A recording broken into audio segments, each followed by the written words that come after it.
Good afternoon, ladies and gentlemen, it's Greg here again with another update on the in your house build, stuck in your house build, the tiger build. Let me have a quick slurp of my tea. This idea I picked up with Paul, military modeller. He uses the big storage boxes to cover his model. I thought it was a great idea, especially with coming up to summer. Amount of dust and pollens in the air would just stick to your varnish and your paint straight away. So I nicked this off the missus. Well, it's from the microwave, but she hasn't noticed yet. So, without further ado, it's like being a waiter, serving a cloche and then serving the food. Right, as you can see from last time, I've sprayed the thing with the Mr. Colour RLMO2. You see that? It says grey, but it looks like a greeny grey, the yellowy grey. It's a strange colour. It is a strange colour.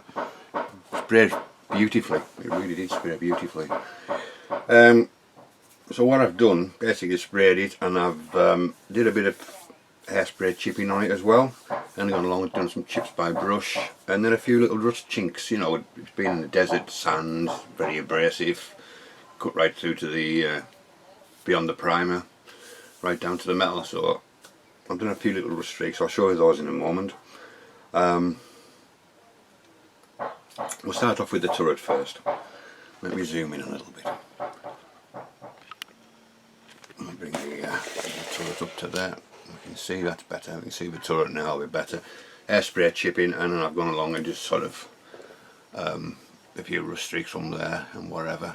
Where the crew get in and out of the hatches or and things, they're going to scrape the paint and which that and the other. I haven't fitted the smoke launchers on yet. I'm still waiting for them to arrive. I've got some brass ones coming. I've made the bases up for them, which are in here with all the rest of my little bits of PE, which is all my little bits of PE all done in there. So these are what they are. These are the brackets at the. Get on one. These are the brackets at the. They're going to bend onto the three spikes at the end. That's going to go onto the smoker launchers. Obviously the firing mechanism, and the other one goes into the tank itself. I'll have to make a small hole or indentation to fit that in once I've got it on board.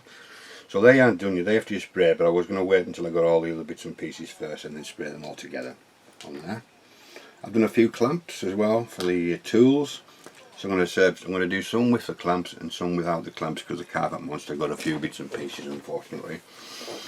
Yeah, so the turret, as you can see, the colours and things. You can see how flat it is. I'll show you something in a moment. Absolutely fantastic, the best I've ever seen. So they've got a little wing nut on top of there. You can see those. They have to be coloured here. And very, very delicate, obviously, so I'll have to be very careful with them. As you can see, it's very, very flat. The primer coat, sorry, the dull coat. I'll show you what I used. And the decals, especially, they were beautiful. Them ones, I really did. I did just gloss where I was going to put the decals, let it dry, and then put the decals on with the microsol and microset. Let that dry overnight, and then I give it a spray with gloss coat again, let that dry, and then I went over with a matte coat. I've just seen somebody using it on the internet. I thought I'll give it a try, and again it's a Mr. Colour. It's all in Chinese or Japanese, whatever it's called. It's this stuff, GX133 UV cut Mr. Colour GX. There's a gloss version of this, a silk version, satin, silk, what do you want to call it, and there's the flat. That is superb, it really is. It's almost instant as soon as it hits the surface. Where you have your gloss, it just covers. And you can let that down with Mr. Colour Leveling Thinner as well. About 50-50, yeah, something like that. That's what I did anyhow, and it worked a treat. So that's the turret. I'll just put that out the way. As obviously I've got to do the inside of the hatch, and that has to be weathered and whatever, but that'll come at a later date. Oh sorry, I didn't see the little padlocks on the rear of the stowage bin as well. They're photo etch. Not quite pleased, and my eyes are sore after doing this PE, but And as you know, I've still got shaky hands, so I did quite well actually. I think that's why I lost a few pieces, because of my shaky hands. I'll put that to the side, and then we're on to the lower hull, which again is being done exactly the same way, apart from these are stencils, and as you can see I did make a slight cock up, but that's going to be hidden, that's not going to be a problem. Here's the hairspray technique, and then a few little rust marks on there, and on the front again, you can see them again, just not overly done, just enough I feel. And obviously you have the radio man and bow gunner's hatch and the driver's hatch. All these on the side of these little pieces here are all PE, they're the clamps for the tow cables and the barrel cleaning rods. They have little butterfly clips on the end of those as well, so I've knocked one off, so I'm going to have to try and replace it with something. And on the rear, I started off with the these are PE shrouds. So I've cut them. I cut one off to make sure the actual exhaust for the work I've done with it. So I'm taking off there. So none of these this is not on properly either. So you can see the work, you know, with the bit of weather on there, and same with the shrouds as well. And everything have been bent and twisted. And as you can see, these little PE chains from the rifles. There's two more to go underneath here if I can get to them.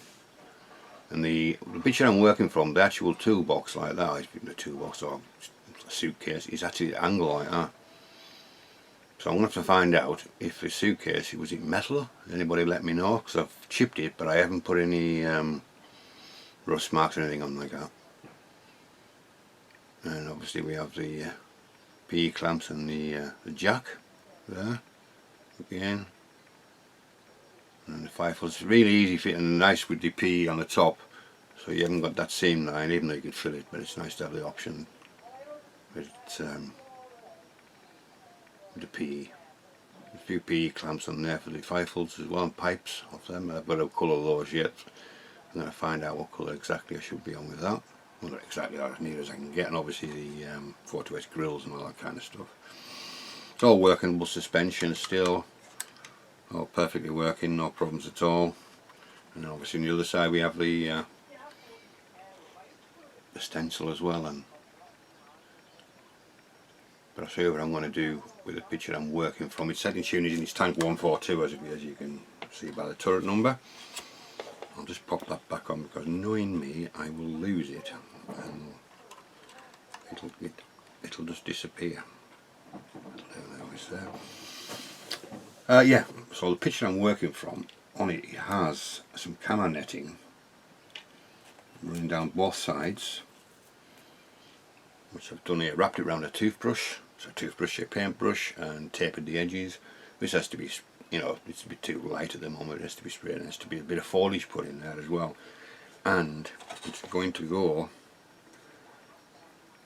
along the wrong way around. Slight sagging it with the ways, and it's going to go that sort of like that. If you can see, it's going to go along the side like that. Obviously, weathering and blending it in with dust and things like that. So that's what's going to. And I'm going to use some either some knock leaves or the leaves that I've got from my press, the little green stuff well press, and perhaps some. Because it's more like twigs than trees. But obviously, we're being in tune this year, it's not going to be really green. I'm going to maybe use a bit of seafoam that I've got left as well along the side of that. So that's that bit. I shall just pop that back on there, because I don't know where it's at. Put my lid back on there until I start working it later on. Also the aerial and everything, because I took the aerial off. That's what that clear mark was the aerial, because I take it off because it wouldn't fit in there. So let's go to the wheels now.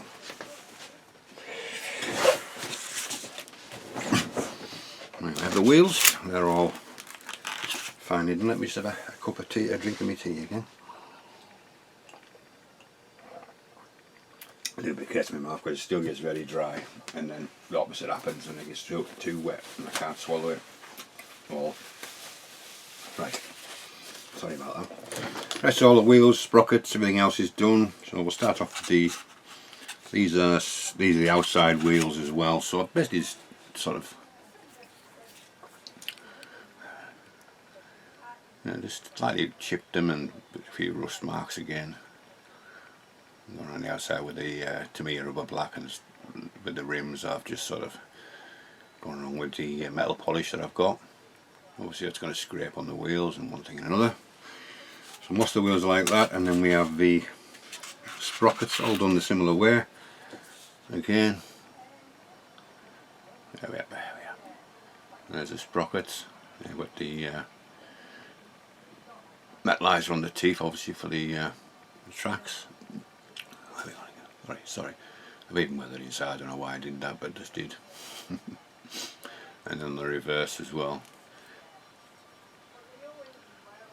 So if you're looking at the back or whatever, you might see them, you might not, I don't know. But they're all, generally speaking, they're like that. The wheels are all done and dusted, and the idler is in three-piece idler actually. It's got a little thing that fastens onto the actual main hull, and then two parts. So that's the outside of the the idler, and I've obviously gone and done the metal along the edges as well. Just noticed there's a mark on there. Oh, I've missed that. So I'll have to get that sorted. So that's those, and then all the wheels are the same. They're all weathered. And I have two of these which came with the kit, and it gives you the option to put my tyre on or tyre off. These ones here, so they've got the red oxide on the edges. I'll chip that slightly as well if I use. I'm going to use one at least, and all that, but I might use both, yeah. And they're weathered as well. Obviously a lot of this will be dulled down with some of the dust and sand pigments and things like that. They'll be put onto the actual tank itself. But they took quite a while to do all those. It's obviously painted by hand as well, the rims.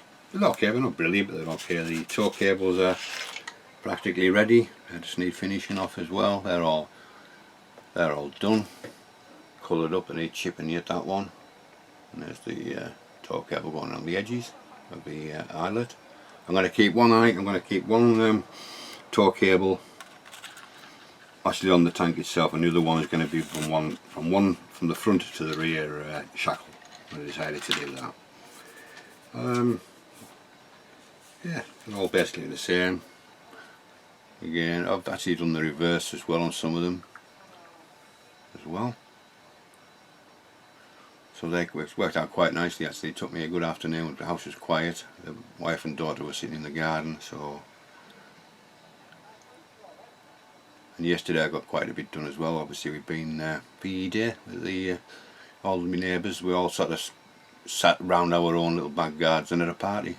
I put a few flags out and things like that. It was quite nice. But I couldn't join in because I can't go outside. Full stop. So it's my excuse to get in the cave and just work away. So all the wheels is very similar, just different marks and things like that. But there again, they're not the finished article, as I say, because obviously they have to be weathered at some point. We'll get to it. Right, what else have we got? On the I don't know if you noticed, I didn't show you actually on the tank itself, they used I've never seen it before until I took building this. They have three at the rear, the very bottom. There's four like L-shaped hooks at the bottom facing upwards, and they've got spare tracks in there. That's where they've stored the spare tracks randomly.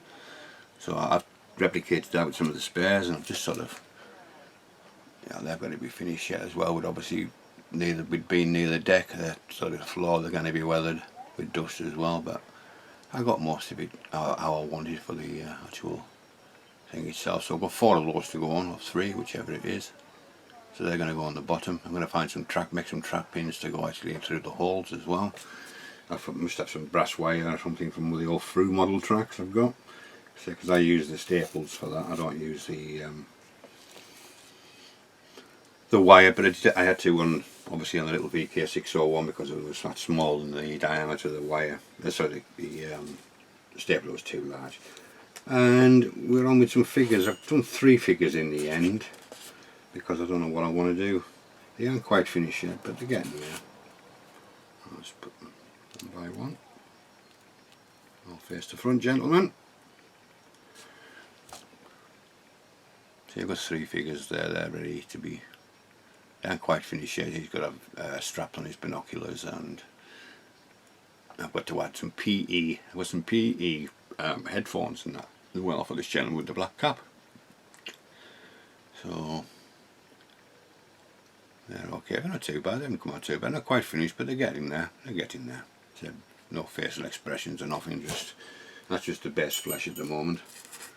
I have to sort of that's where I struggle with the flesh colour. I really do struggle with the flesh colour, but every time I'm doing it I do slightly improve. You've seen the tracks, they've got to be finished off when they're actually when I've decided what pigments I'm going to use on the tank itself.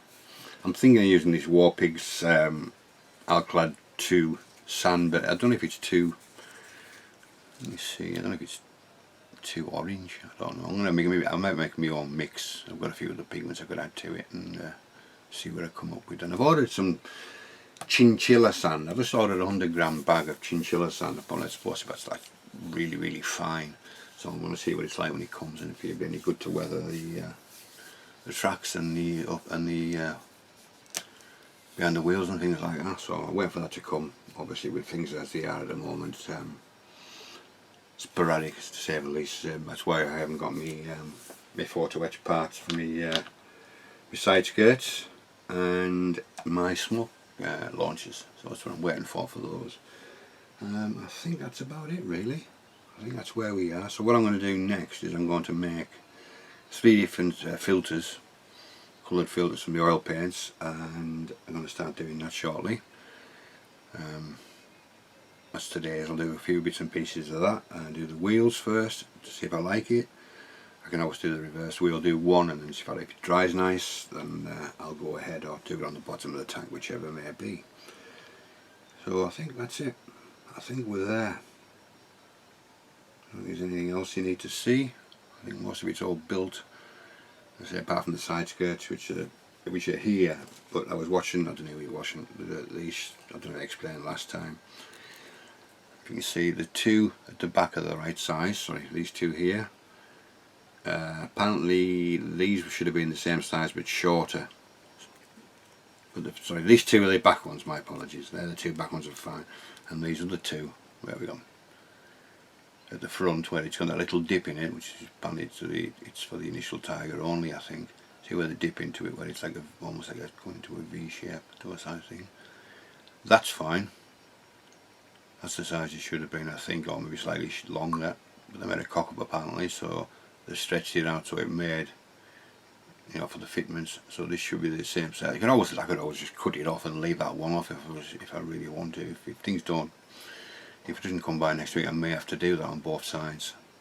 I may have to do it, but touch wood, I'll get it before then. So, but I might just prime them up and get them ready just in case. Give me something to do with that. So I think that's it. So they're all keeping well and safe, and keeping social distances. I say I can't even go outside with me just recovering from cancer and having chemo and whatever. I can't even go outside. I can't even go in my garden. I can sit by the window with the window open, but I can't go out. And that's for a minimum of 12 weeks apparently, so that's on week 5 I think now, so I've got another 7 weeks of that unless things change drastically.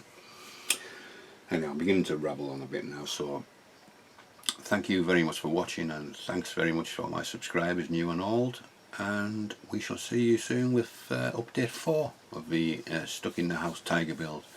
So this is Greg signing off, and we'll see you very soon.